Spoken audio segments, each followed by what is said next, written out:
Oggi vi faccio vedere come preparare Harusame salata. Insalata con vermicelli di soia. Gli ingredienti sono carote, cetorioli, uovo, prosciutto cotto, vermicelli di soia, sake, salsa di soia, olio di semi, olio di sesamo, Doubanjiang che sarebbe salsa piccante con peperoncini e soia e fave fermentate, aceto di mela, sale, pepe, zucchero, zenzero, aglio, sesamo tostato e anche sesamo tostato e macinato.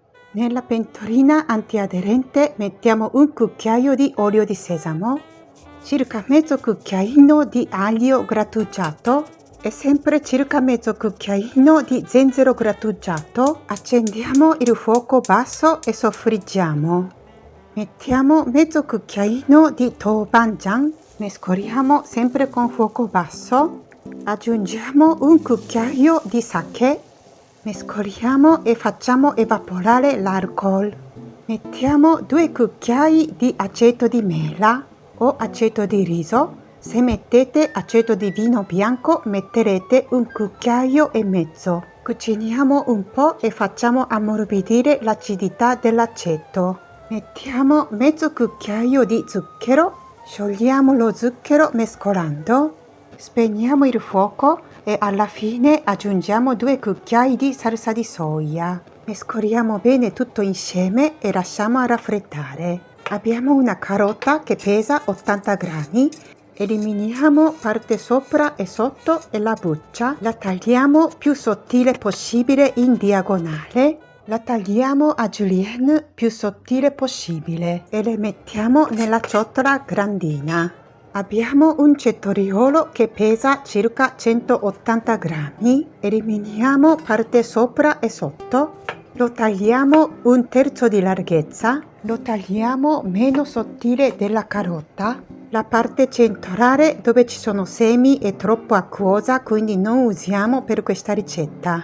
Lo tagliamo sottile ma leggerissimamente meno sottile di carote, evitando di tagliare la parte centrale dove ci sono i semi.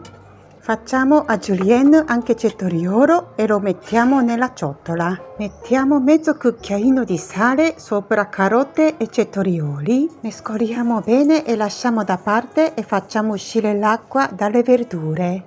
Abbiamo 50 grammi di prosciutto cotto. Prepariamo circa 4 o 5 mm di spessore.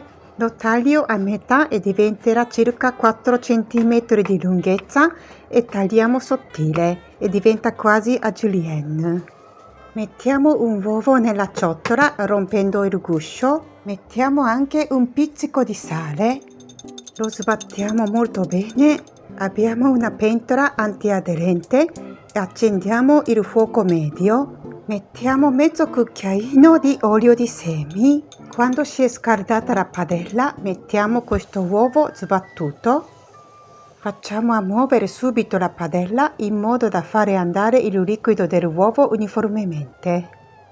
Quando vedete che 60-70% dell'uovo già cucinato, spegniamo il fuoco. Io sto facendo allontanare dal fuoco, ma voi spegnete il fuoco adesso. Con il bastoncino lungo entriamo dolcemente al sotto della questa frittata sottilissima, girando il bastoncino destra e sinistra. Una volta che è arrivata all'altra parte del bordo della padella, alziamo il bastoncino con la frittata e la giriamo come potete vedere. Dopo 10 secondi la spostiamo sul tagliere.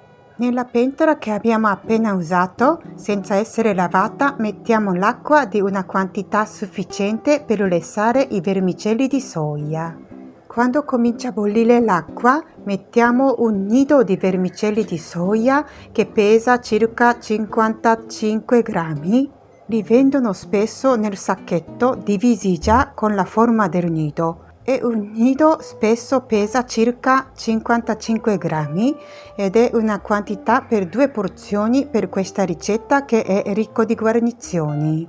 Controllerete la confezione per sapere il tempo di cottura. Nel mio caso è scritto 4 o 5 minuti, Vorrei fare al dente, quindi lesso per 4 minuti. Ma vi consiglio di assaggiare per essere sicuri prima di scolarli. Sono passati 4 minuti, scolo i vermicelli, li sciacquo sotto l'acqua corrente per raffreddarli e li sgoccioliamo molto bene. Questa è una cosa più importante di questa ricetta. Li strizziamo e togliamo l'acqua dai vermicelli più possibile, fare diventare quasi asciutti, altrimenti quando andiamo a condire con la salsa che abbiamo preparato all'inizio diventa un piatto del sapore acquoso ed è veramente peccato. Invece se non sono acquosi e quasi asciutti entra bene la salsa nei vermicelli e diventa un piatto bello saporito. Se preparate una quantità abbondante, vi accorgerete che anche giorno dopo e 2 giorni dopo sarà sempre buono e gustoso. Invece se non li strizziamo e non li asciughiamo bene, anzitutto in quello giorno ha già il sapore acquoso e giorno dopo sa di tristezza e 2 giorni dopo sa di fantasma. Li abbiamo messi vermicelli bei asciutti nella ciotola. Li tagliamo in 4 con la forbice. Tagliamo la frittata a metà e mettiamo una sopra l'altra e tagliamo a metà di larghezza ancora e mettiamo sopra l'altra ancora e facciamo a julienne. Strizziamo benissimo anche le julienne di carote e cetrioli. Anche qua lo stesso discorso della prima.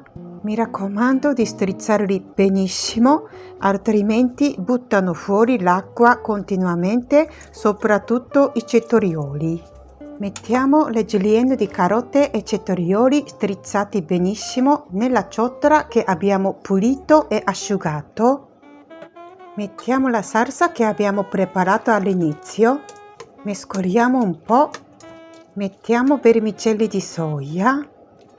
Mescoliamo bene, mettiamo un cucchiaio di sesamo tostato e macinato e mezzo cucchiaino di sesamo tostato. Un altro mezzo cucchiaino di sesamo tostato mettiamo alla fine. Un po' di pepe bianco macinato, mescoliamo. Aggiungiamo prosciutto cotto e anche le julienne di frittata di uovo. Mescoliamo bene tutto insieme. Alla fine aggiungiamo mezzo cucchiaio di olio di sesamo. L'olio di sesamo c'era già nella salsa, ma mettendolo anche alla fine a crudo si sente il suo profumo. Facciamo un'ultima mescolata e impiattiamo. Mettiamo mezzo cucchiaino di sesamo tostato sopra. Nostra halsame salata è pronta.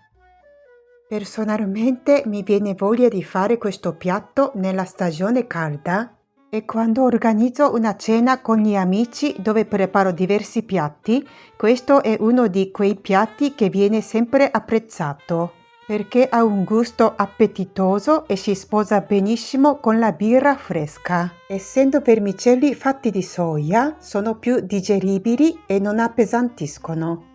Naturalmente è un ottimo piatto unico anche per il pranzo. Questo video termina qui. Se vi ha incuriosito questa ricetta mettete un like e iscrivendovi al mio canale potrete scoprire tante altre ricette giapponesi. Grazie per aver guardato questo video fino alla fine. Ci vediamo presto con prossima video ricetta. Ciao a tutti!